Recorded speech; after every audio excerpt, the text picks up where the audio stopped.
plus dans la compréhension de la cuisine, essayer de comprendre à partir de ces cuisines de grand-mère quelles étaient ces méthodologies, quelle est la particularité des cuisines d'Afrique qui va nous amener à avoir une propre personnalité, qu'on va pouvoir être identifiable et du coup qu'on va pouvoir la représenter correctement.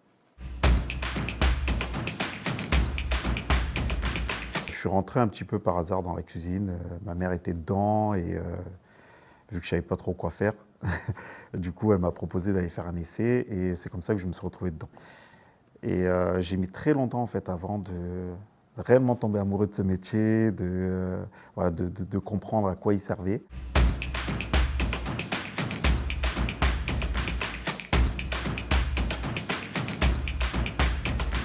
Quand j'ai créé Massiwani, je voulais avoir un produit qui puisse s'adresser à un maximum d'Africains.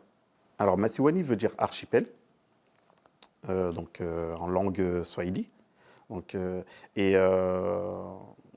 j'avais trouvé ça intéressant parce que quand je regardais le continent, en fait, j'ai assimilé ça limite à un archipel.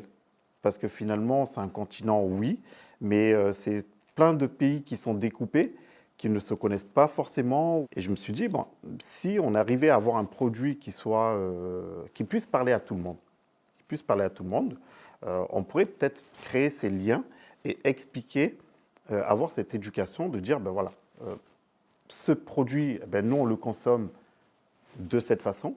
Vous l'avez aussi, mais vous le consommez d'une autre façon. Ce serait intéressant de comprendre quelles sont les variantes. Quand on prend le madaba, par exemple, donc le matapa, on le fait aussi, sauf qu'il n'est pas décliné de la même façon, simplement parce qu'on a des éléments qu'on n'a pas, qui sont du continent.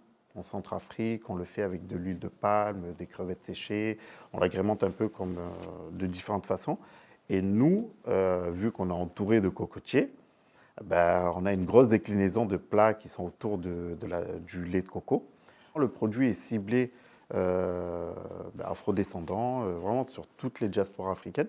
Et c'est vrai que ce que je trouve intéressant, en tout cas dans ce parcours-là, c'est qu'on a réussi à convaincre quasiment toutes les communautés, toutes les diasporas qui vivent en France.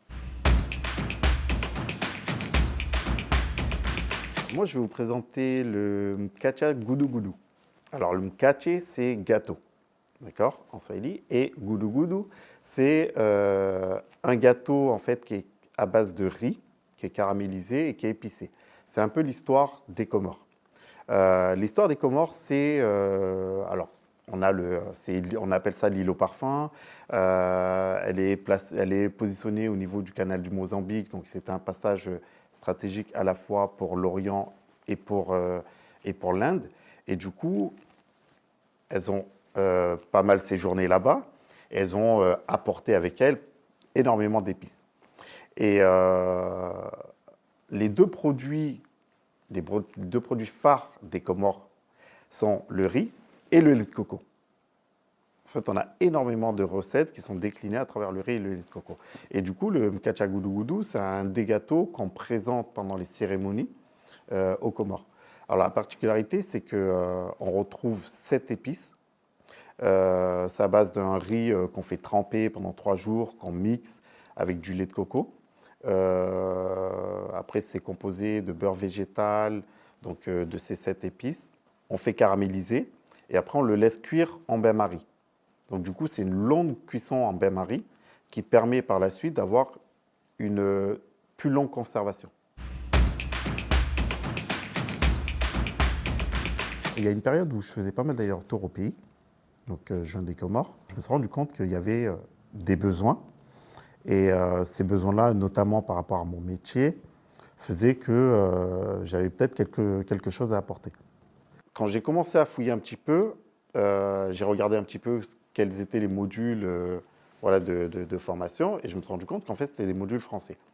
Donc, quand on voit le marché en Afrique, de manière générale, ce qui est valorisant aujourd'hui sur les marchés, ce sont des restaurants où on fait de la gastronomie européenne. Parce qu'on n'a pas ce déclic, en fait, de se dire, OK, notre cuisine, donc notre gastronomie, est un vrai vecteur, est un vrai poids et une arme pour développer notre économie. Et du coup, je me suis rendu compte qu'en fait, il fallait recommencer dès le début, donc établir nos propres modules de formation avec nos méthodologies, nos process, nos technicités, reprendre toutes ces choses-là, les structurer, les mettre à disposition de la formation pour pouvoir évoluer.